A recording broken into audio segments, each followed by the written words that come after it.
परीक्षा आरंभ होनी है। क्या अब एग्जाम के बाद बच्चों को फ्री कर दिया जाएगा? रिजल्ट कब अनाउंस होना है और प्रवेश उत्सव की इस बार की क्या स्पेशल बात रहेंगी? तो वीडियो को लंबा ना करते हुए फटाफट से शुरू करते हैं आज की ये वीडियो शुरू करने से पहले अगर आप चैनल पे नए हैं तो प्लीज़ चैनल को सब्सक्राइब करके बेल आइकन दबा लीजिए, क्योंकि इस चैनल पर आपको हर एक ऑफिशियली नोटिफिकेशन जो हमारी स्टडी से, हमारे बच्चों से रिलेटेड है, वो यहाँ पर आपको टाइम टू टाइम सबसे पहले ज़रूर मिल जाता है। तो प्लीज़ चैनल को ज़रूर सब्सक्राइब करें।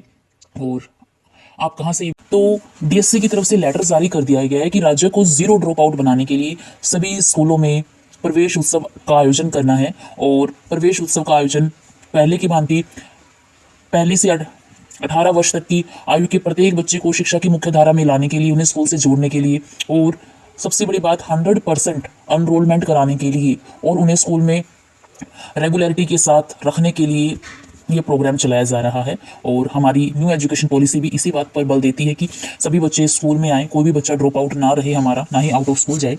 ठीक है, तो इन सब चीज़ों को करने के लिए प्रवेश उत्सव का प्रोग्राम स्टार्ट किया गया है। और इसके लिए क्या है कि सबसे पहली बात यह है कि हमें एक कल्याणकारी कदम उठानी है ताकि पेरेंट्स को हम अवेयर कर सकें, जिससे कि वो हमारे सरकारी स्कूलों में मिलने वाली सुविधाओं के बारे में जान सके और अवेयर हो पाएँ, ताकि वो अपने बच्चों को हमारे स्कूलों में भेजने के लिए तैयार हो जाएं, जिसमें हम विद्यालय की जो रेमिडियल क्लासेस हैं, हायर एजुकेटेड हमारी हार्ड वर्किंग टीचर्स हैं, सेट के बारे में, अफसर ऐप के बारे में, joyful Saturday, NEET, IIT, JEE, इनकी जो तैयारी की जा रही है, सुपर 100 है, कंपटीशन की तैयारी है, मोशन बुनियाद हो गया, पेटीएम हो गया, और स्कूलों में जो सुविधाएं मिलती हैं, बैग, बुक, स्टेशनरी, सेहत प्रोग्राम और साइकिल की हमें जो व्यवस्था मिलती है बच्चों के लिए, उनके लिए स्कॉलरशिप, और एससी बीसी बीपीएल बच्चों के लिए जो मासिक जो भी प्रोत्साहन राशि मिलती है, उन सब चीज़ों के बारे में पेरेंट्स को अवेयर कराएं। एक तो ये मेन रहेगा जो आपको स्टेप उठानी है, जिसके लिए आपको पेरेंट्स को अवेयर करना है, एसएमसी को अवेयर करना है।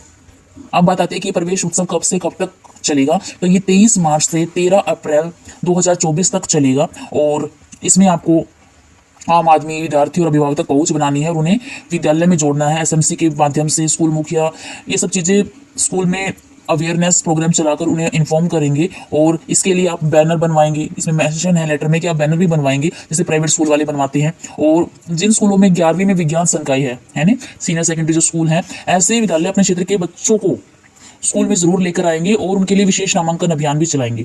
और जो बच्चे ड्रॉप आउट हैं उनको वापस से स्कूल में लेकर आना भी ये पेरेंट्स की और टीचर्स की, एसएमसी की जिम्मेदारी रहेगी। और दूसरा कि 1 अप्रैल से स्कूलों में एडमिशन स्टार्ट हो जाएंगे और जो परीक्षा परिणाम है वो आपको 30 मार्च को अनाउंस करना है।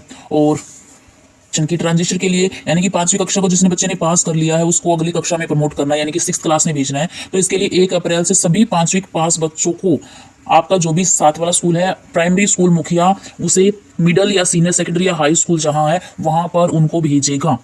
ठीक है, उसके लिए सारी औपचारिकता पूरी कर देनी है, एसएलसी जारी करनी है। तो 1 अप्रैल को उनको एसएलसी जारी कर दी जाए।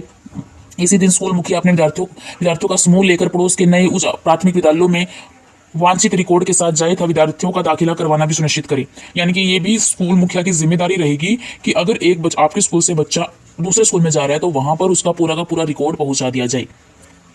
नए स्कूल का जो भी स्कूल हेड होगा या कक्षा का जो इंचार्ज होगा वो 2 अप्रैल से निरंतर रूप से स्कूल में आने के लिए बच्चे को अभिप्रेत करेगा, उसका स्वागत करेगा। अब स्वागत कैसे किया जाना है वो भी जान लेते हैं। हाँ, तो बच्चे को तिलक लगाकर, गले में फूल माला डालकर उन बच्चों का स्कूल में स्वागत किया जाएगा। और 5वीं कक्षा से 6ठी कक्षा में जो बच्चे आ रहे हैं उनको उसी दिन उनके स्कूल की बुक्स भी दे दी जाएंगी, यानी कि जो पाठ्य पुस्तकें आपके पास हैं वो दे दी जाएंगी। अगर आपके पास पुराने वाली है तो पुराने वाली दे दीजिए, अगर नई आ गई है तो उन्हें नई वाली दे दीजिए। ठीक है, इसके साथ ही दाखिला प्रक्रिया और सूचना उसके बारे में कहा गया है। ये सभी औपचारिकताएं पूरी कर लेनी चाहिए टाइम से।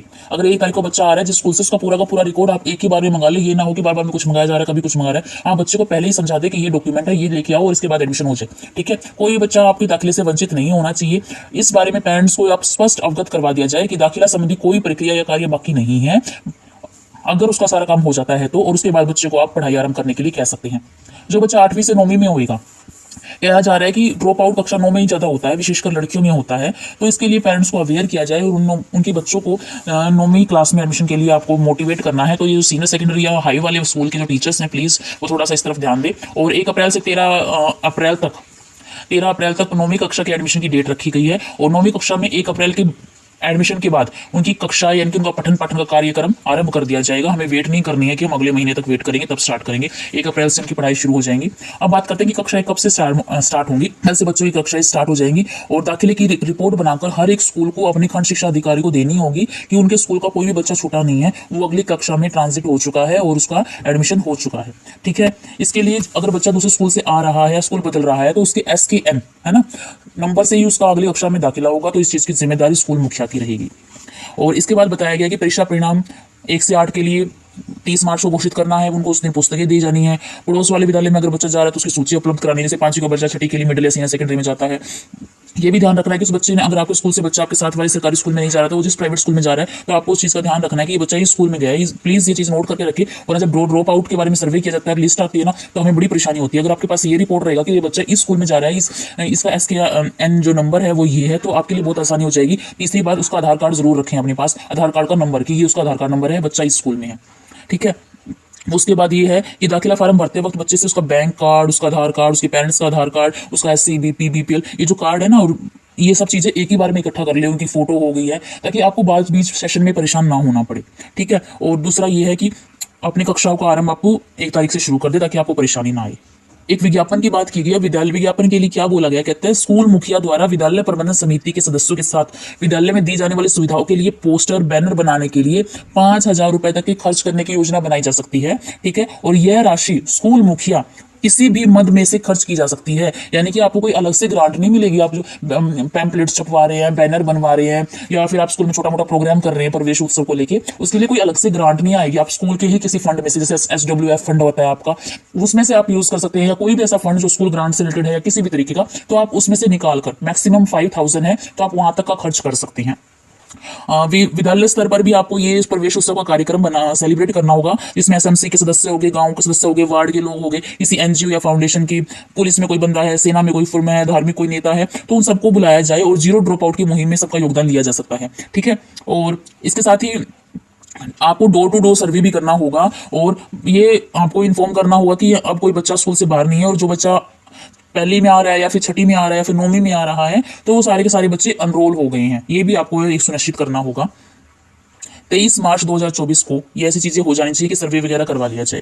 कहा गया कि पिछले 3 वर्षों में ड्रॉप आउट हुए हैं, तो अब क्या है, जब आप एनरोलमेंट करने एडमिशन के लिए जाएंगे तो आप इस बात का भी ध्यान रखें, एक सर्वे इसके साथ भी कर ले कि कोई भी आपको कोई ड्रॉप आउट बच्चा ना मिले। अगर कोई ड्रॉप आउट बच्चा है तो प्लीज उसका रिकॉर्ड पूरा का पूरा रखें।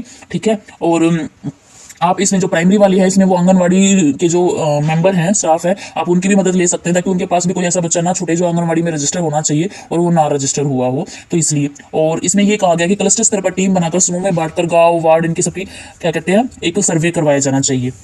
इसके साथ है कि विद्यालय स्तर पर क्या करना है। देखिए, विद्यालय स्तर पर कह रहे हैं कि स्कूल मुखिया या अध्यापक इसके लिए जिम्मेदार रहेंगे। इसमें आप मिड डे मील को ले सकते हैं, आंगनवाड़ी वालों को ले सकते हैं, गांव के नंबरदार, MC है ना, सरपंच, SMC, इन सबको ले सकते हैं। तो इन सबको मिला के आपको ये सर्वे करना होगा और सब बच्चों को अनरोल करना होगा। ये वैसे ही करना है जैसे आप परिवार पहचान पत्र के लिए, आप डाटा टैगिंग के लिए आप करते हो ना, कि एरिया डिवाइड कर देते हैं हम, तो वैसे ही टीचर्स को डिवाइड कर देना कि इस एरिया में आप, इस एरिया में आप, ऐसे करके आपको ये सब करना होगा। इसके बाद करते हैं क्लस्टर स्तर पर। क्लस्टर लेवल पे जो भी ABRC या CRC होंगे, पंचायत के सचिव हैं, बोर्ड के प्रतिनिधि हैं, इनकी एक कमेटी बनाई जाएगी, और ये कमेटी पूरे क्लस्टर की जीरो ड्रॉप आउट पॉलिसी के तहत कार्य करने के लिए जिम्मेवार होगी। यानी कि ये लोग आपको असाइन कर देंगे काम, की ऐसे करना है, इधर से करना है, तो वो आप लोगों को सबको करना होगा। और खंड स्तर पर सभी ABRC, BRP, IOLM, CRC यानी क्लस्टर लेवल के जो भी कर्मचारी हैं, वो सारे के सारी पूरे अपने क्लस्टर की रिपोर्ट बनाकर इसको देंगे, BOs को उनको दे देंगे।